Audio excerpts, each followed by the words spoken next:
Guys, welcome back to the channel. आज हम देखने वाले हैं फिजियोलॉजी ऑफ रेस्पिरेटरी सिस्टम।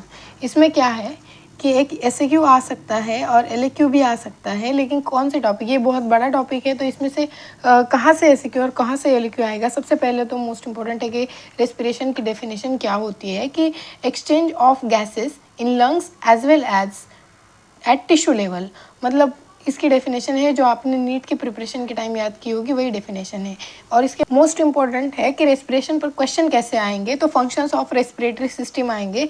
उसमें आपको क्या लिखना है, फंक्शन क्या क्या होते हैं रेस्पिरेटरी सिस्टम के। तो taking air into the lungs and out of the lungs, ये हम सबको पता है नीट के टाइम से, तो ये लिखना है।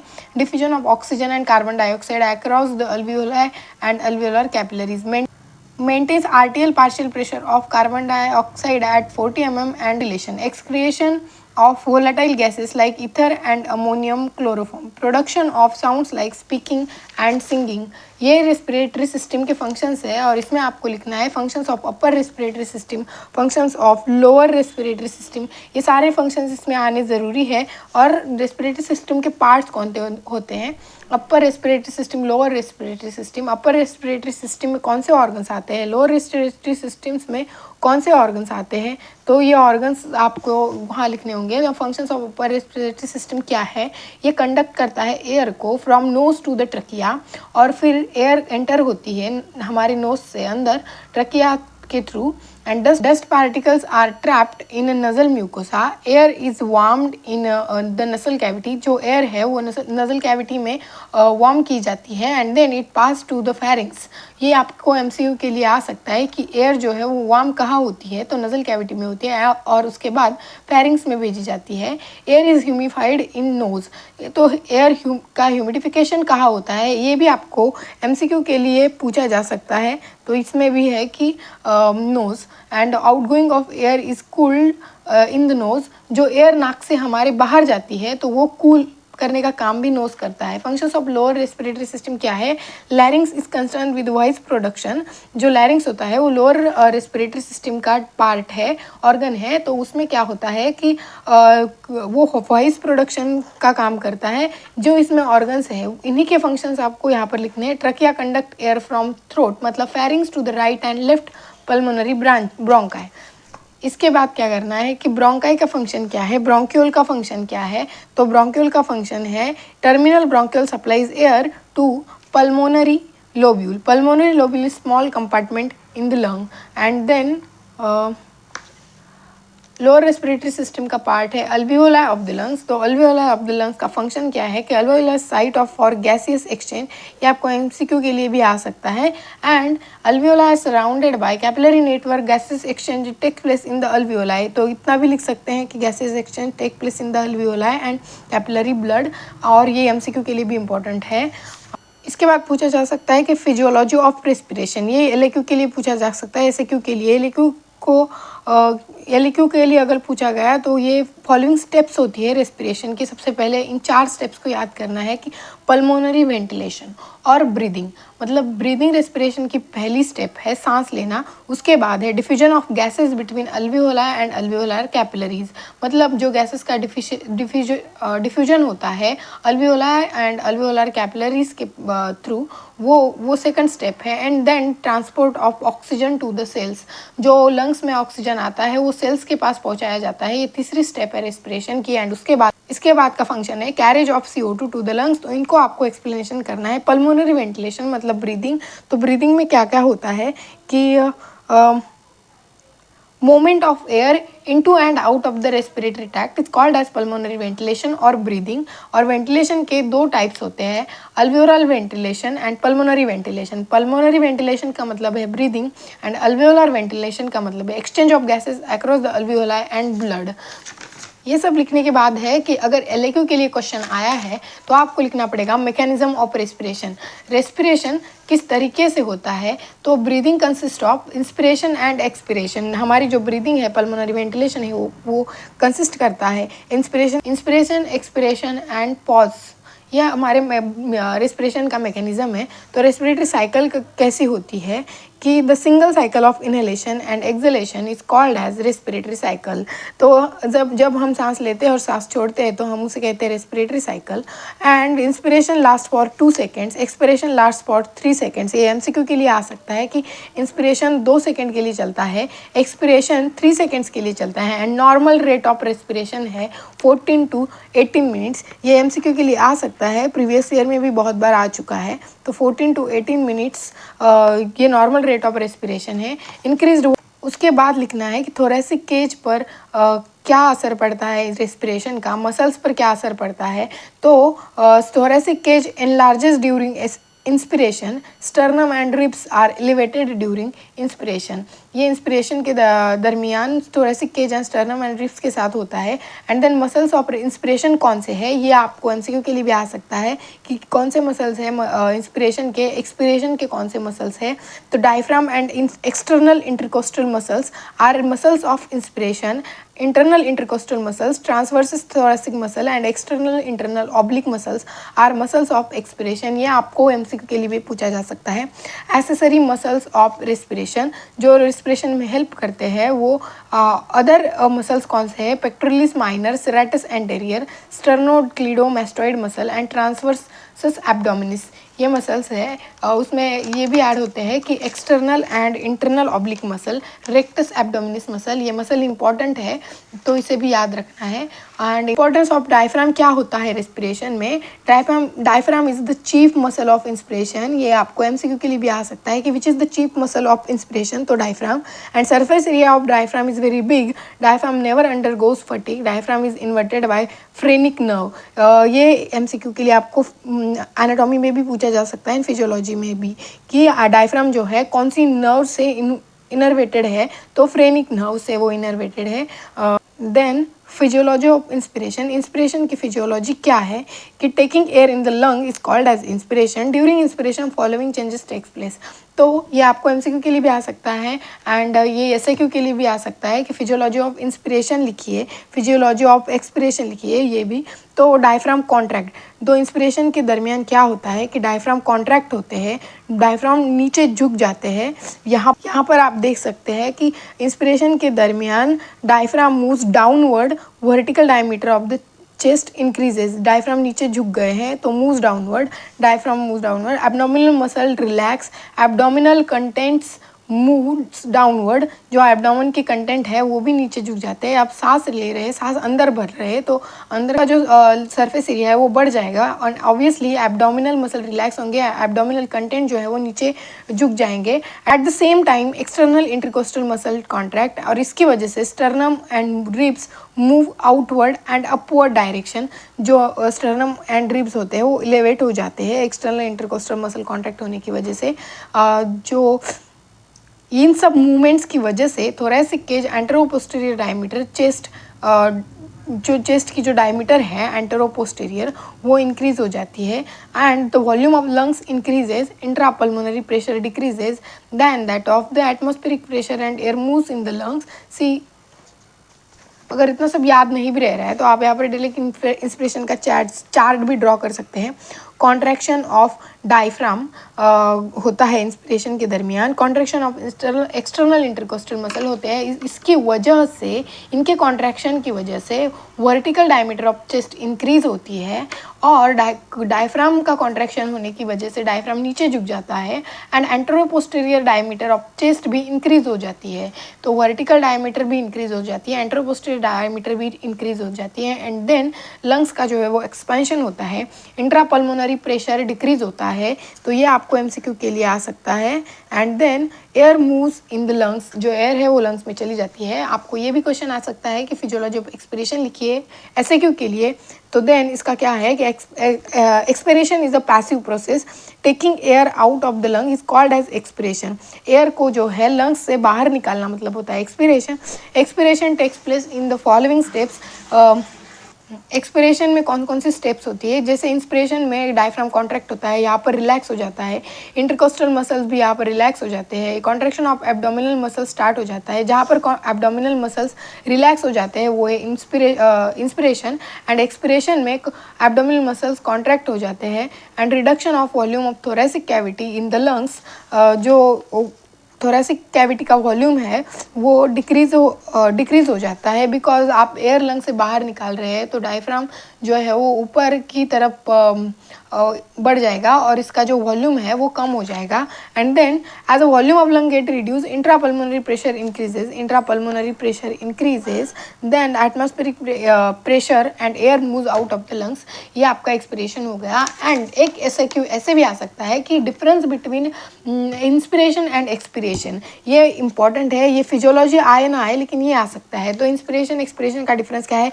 यहाँ पर डायफ्राम कॉन्ट्रैक्ट होता है, यहाँ डायफ्राम रिलैक्स होता है. यहाँ पर कॉन्ट्रैक्शन ऑफ इंटरकोस्टल मसल होता है, यहाँ पर रिलैक्सेशन ऑफ इंटरकोस्टल मसल्स होता है.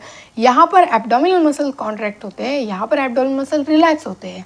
यहाँ पर लंग्स का वॉल्यूम इंक्रीज होता है, तो हम एयर अंदर लेते हैं तो लंग्स का वॉल्यूम यहाँ पर इंक्रीज होता है. एक्सपिरेशन में लंग्स का वॉल्यूम डिक्रीज होता है जैसे हम एयर को बाहर निकालते हैं.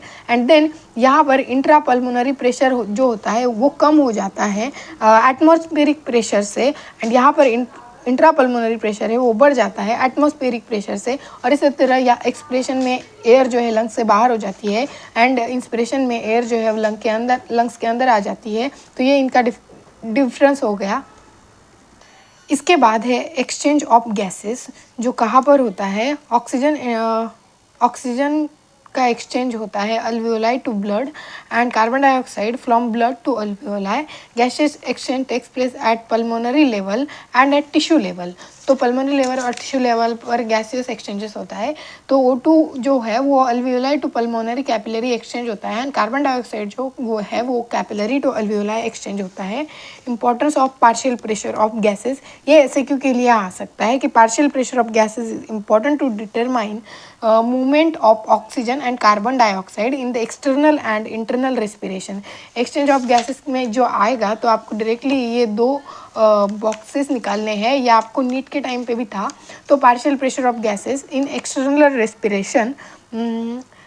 रेस्पिरेशन में जो है वो जो partial pressure of oxygen and carbon dioxide होता है वो पल्मोनरी कैपिलरी में 40 mmHg होता है एंड जो कार्बन डाइऑक्साइड है वो 45 mmHg होता है. अल्वियोलर ऑक्सीजन का जो पार्शियल प्रेशर है वो अल्वियोलर एयर में 105 mmHg होता है एंड कार्बन डाइऑक्साइड का जो है वो अल्वियोलर में 40 mmHg होता है. अगर आपको याद है कि O2 जो है वो पार्शियल प्रेशर एक्सचेंज करता है alveoli to capillary and carbon dioxide जो एक्सचेंज करता है कैपिलरी टू अल्वियोलाई. सो आप ऐसे भी याद रख सकते हैं कि हाई प्रेशर कैसे मूव होता है, high pressure to low pressure. So alveolar air में जो है वो ऑक्सीजन का पार्शियल प्रेशर ज़्यादा होगा एंड कार्बन डाइऑक्साइड का है वो पल्मोनरी कैपिलरी में ज़्यादा होगा. Exchange of gases in internal respiration में गैसेस का जो पार्शियल प्रेशर होता है वो कैसे होता है कि systemic capillary and tissue cells जो इंटरनल रेस्पिरेशन में एक्सचेंज होता है वो ऑक्सीजन का होता है capillary to tissue cells and carbon dioxide का जो होता है वो टिश्यू टू सिस्टमिक कैपिलरी, ऐसे एक्सचेंज होता है. So high to low concentration and इधर भी हाई टू लो कॉन्सेंट्रेशन. तो यहाँ पर ये 40 mmHg टिश्यू लेवल पर होता है O2 and 45 mmHg tissue level पर होता है carbon dioxide. 100 mmHg systemic capillary में होता है ऑक्सीजन एंड 40 mmHg का कार्बन डाइऑक्साइड होता है सिस्टमिक कैपिलरी में. आप इसे ऐसे याद रख सकते हैं. एंड उसके बाद का टॉपिक है ट्रांसपोर्ट ऑफ गैसेस का ट्रांसपोर्ट कैसे होता है. ऑक्सीजन कैसे ट्रांसपोर्ट होता है ब्लड में, कार्बन डाइऑक्साइड कैसे ट्रांसपोर्ट होता है ब्लड में, तो उसके बारे में बताया गया है. The blood living the alveolar capillaries carries away 19 ml of oxygen पर 100 ml of blood. Etch haemoglobin molecule can bind 4 molecules of oxygen. ये हमने नीट में पढ़ा था एंड ये MCQ के लिए भी आता है कि 19 ml ऑफ ऑक्सीजन पर 100 ml ऑफ ब्लड कैरी करता है एंड हीमोग्लोबिन मॉलिक्यूल जो है वो 4 मॉलिक्यूल्स ऑफ ऑक्सीजन से बाइंड होता है. तो ऑक्सी हीमोग्लोबिन कॉम्प्लेक्स फॉर्म होता है. हीमोग्लोबिन एंड टेम्परेचर का ऑक्सीजन ट्रांसपोर्ट में कैसा रिलेशन है? As a temperature rise more oxygen release from haemoglobin. जो अगर टेम्परेचर जो है वो कम हो जाएगा, फॉल हो जाएगा, तो जो ऑक्सीजन है वो रिलीज हो जाएगा, HbO2 ऑक्सी हीमोग्लोबिन कॉम्प्लेक्स है वो टूट जाएगा। Haemoglobin and blood pH, haemoglobin releases oxygen rapidly at lower pH। अगर pH लो है तो हीमोग्लोबिन ऑक्सीजन को रिलीज करेगा। HB and DPG, DPG is a compound which is called as two three diphosphoglycerate. DPG is always present in red blood cell, and more the concentration of DPG, more the release of O2 from hemoglobin. DPG level decreases at red blood cells grow older। मतलब as हमारे red blood cells की as ज़्यादा हो जाती है, DPG level जो है वो डिक्रीज हो जाते हैं। CO2 कैसे ट्रांसपोर्ट होता है ब्लड में? Greater the CO2 is generated in metabolic activity of the tissue. जो CO2 है वो कैसे फॉर्म होता है? मेटाबॉलिक एक्टिविटी जो होती है टिश्यूज़ की, वहाँ पर CO2 फॉर्म होता है। And transport of CO2 in the following manner, जो CO2 वो इस तरीके से ट्रांसपोर्ट होता है। After entering the blood 70% of CO2 is converted into the carbonic acid, H2CO3 में कन्वर्ट होता है 70% CO2, ये MCQ के लिए आ सकता है। एंड 23% CO2 जो है वो ट्रांसपोर्ट होता है in the form of carbamino haemoglobin, ये भी MCQ के लिए आ सकता है। 7% of CO2 is dissolve in the plasma, ये भी MCQ के लिए आ सकता है। 70% carbon dioxide is converted to the carbonic acid H2CO3, 3% CO2 is transported in the form of carbamino haemoglobin complex, and 7% of CO2 is dissolve in plasma. For ये MCQ के लिए आ सकता है कि carbonic acid is formed in red blood cell. Carbonic acid कहाँ पर form होता है? तो रेड ब्लड सेल में फॉर्म होता है। And then nervous control of respiration, ये नर्वस सिस्टम एंड रेस्पिरेशन का मिलकर ऐसे क्यों आ सकता है कि नर्वस कंट्रोल कैसे होता है रेस्पिरेशन पर? तो the respiratory centre of brain controls the respiration. तो रेस्पिरेटरी सेंटर जो होते हैं वो ब्रेन में, वो कौन थे? प्रॉन्स एंड मेडुला ये होते हैं। ये MCQ के लिए भी आ सकता है। तो ये कंट्रोल करते हैं पूरा ये दो सेंटर जो होते हैं वो ब्रेन में, वो कंट्रोल करते हैं पूरा respiration. And respiratory centres of medulla and pons, following 4 centres of pons and medulla control rate of rhythm and respiration. As this centres are located in pons and medulla, they are called as pontomedullary.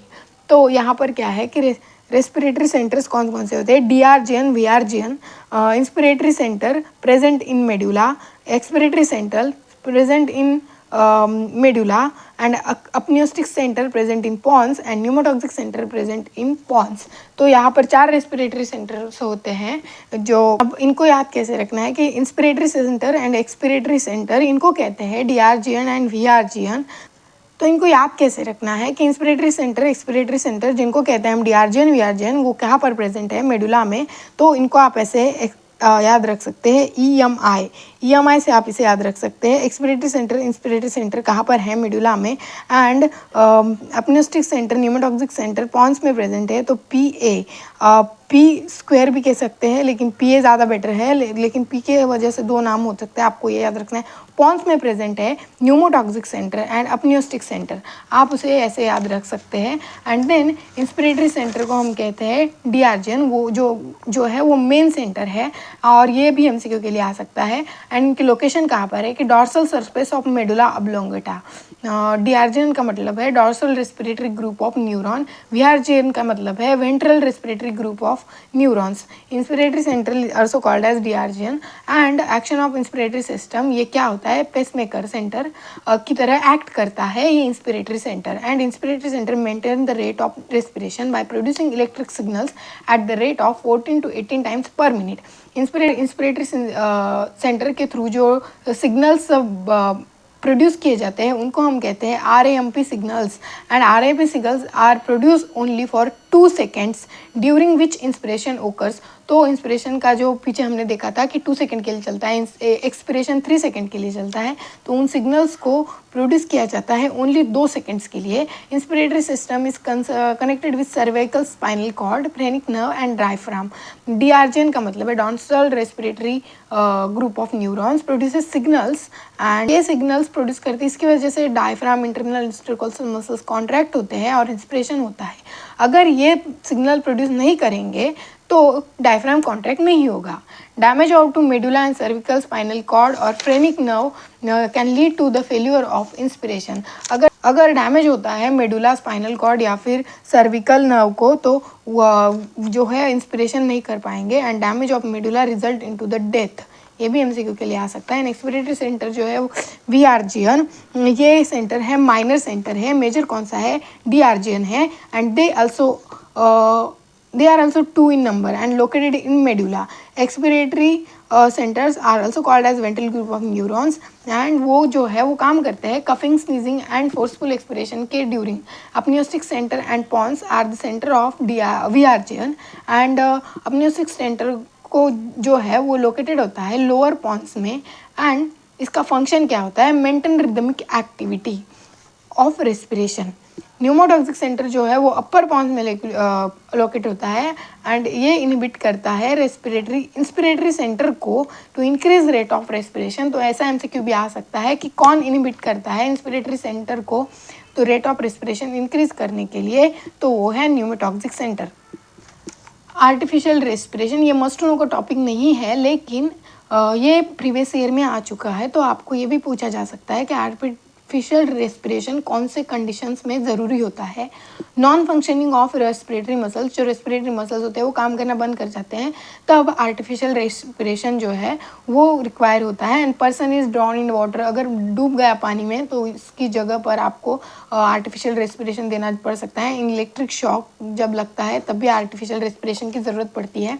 तो methods of artificial respiration क्या होता है, mouth to mouth breathing, Sharpey Schafer's method, Marshall's Hall method, ये 3 method है artificial respiration. ये आपको MCQ के लिए पूछा जा सकता है एंड प्रीवियस ईयर क्वेश्चन है इसलिए इंपॉर्टेंट है। तो माउथ टू माउथ ब्रीदिंग में क्या होता है, हेल्दी पर्सन जिसको कुछ नहीं हुआ है वो डीपली ब्रीथ करेगा and exhale into the person patient's mouth, जिसको हानि हुई है उसके माउथ में वो एक्सेल करेगा। While exhaling the patient mouth nose और nose of the patient must be close. आप जो हेल्दी पर्सन है जो दूसरे पर्सन के माउथ में जब ब्रीदिंग करेगा तब उसकी नाक को क्लोज करके आर्टिफिशियल रेस्पिरेशन दे सकता है। And expired air also consist of oxygen which is useful for the patient. CO2 of expired air gives stimulation to the respiratory center. Mouth to mouth respiration is given to the 10 to 12 times. मतलब ये same process आपको 10 to 12 times करनी है mouth to mouth breathing में। Sharpy-shepherds law में क्या है, it is turn on one side, person के हेड को एक साइड पर टर्न करना है। पर्सन का जो हेड होता है उसको वन साइड टर्न करना है और उसके थ्रोट को क्लीन करके पेशेंट के लोअर पार्ट ऑफ स्टर्नम को प्रेस करना है and releases alternatively for 12 to 14 times per minute. Marshals Hall method में क्या है, this type of artificial respiration is useful in patient who is drawn in the water. जब person पानी में डूब जाता है तब मार्शल्स हॉल मेथड यूजफुल होती है। इस method down pressure is turn on the right side, उसको राइट साइड में और लेफ्ट साइड में अल्टा पल्टा करके उसको टर्न करना है। एक बार राइट साइड में टर्न करना है, एक बार लेफ्ट साइड में टर्न करना है, एक बार राइट साइड में, एक बार लेफ्ट साइड में। Then the water come out of the respiratory tract, जो पानी है वो रेस्पिरेटरी ट्रैक से बाहर आ जाएगा। And artificial respiration after hospitalisation, जो आर्टिफिशियल रेस्पिरेशन है उसे हॉस्पिटलाइजेशन के बाद बोलते हैं हम mechanical ventilation type. The pulmonary function test PFT आपको आ सकता है एमसीक्यू के लिए, बहुत ज़्यादा इंपॉर्टेंट है। एंड आई होप आपको ये जो है नीट के टाइम पर आपने याद किया होगा तो अभी भी आपको याद होगा। तो लंग का वॉल्यूम, जो कौन कौन से वॉल्यूम्स है, स्टैटिक लंग फंक्शन टेस्ट, जो पल्मोनरी फंक्शन के टेस्ट होते हैं वो 2 प्रकार के होते हैं कि static lung function test and dynamic lung function test. तो स्टैटिक लंग फंक्शन टेस्ट में क्या होता है कि lung volumes and lung capacities आते हैं। तो आपको ये भी ऐसे के लिए आ सकता है डायरेक्टली। तो आपको इसमें लंग्स वॉल्यूम के क्या है, tidal volume, respiratory minute volume, IRV, ERV, residual volume, ये आपको सबको याद होगा। देन लंग कैपेसिटीज़ कौन कौन सी है, inspiratory capacity, functional residual capacity, total lung capacity, vital capacity. And dynamic lung function test कौन सा है कि forced vital capacity, forced expiratory volume, maximum ventilation volume, peak expiratory flow. And study of the static lung function test is called as spirometry. Instrument for the spirometry is a simple spirometer and computed spirometer. Spirogram is the graphical record of lung volume and lung capacities. Lung volume कौन सी, tidal volume की जो definition है जो आपने NEET के time पे याद की होगी वही डेफिनेशन यहाँ पर लिखनी है, और इसकी वैल्यू क्या है 500 ml, वही आपको लिखनी है। इसके बाद रेसिडुअल माइन्यूट वॉल्यूम की वैल्यू क्या है 6000 ml, वही आपको यहाँ पर लिखनी है। And then inspiratory reserve volume की वैल्यू क्या होती है 2 to 3.5 litre. Expiratory reserve volume की वैल्यू क्या है 1 लीटर। तो वही वैल्यूज़ लिखनी है जो आपने नीट के टाइम पे याद की होगी। आई होप आप ये सब कर लेंगे। And so thanks for watching the video and like, share, subscribe to the channel. Thank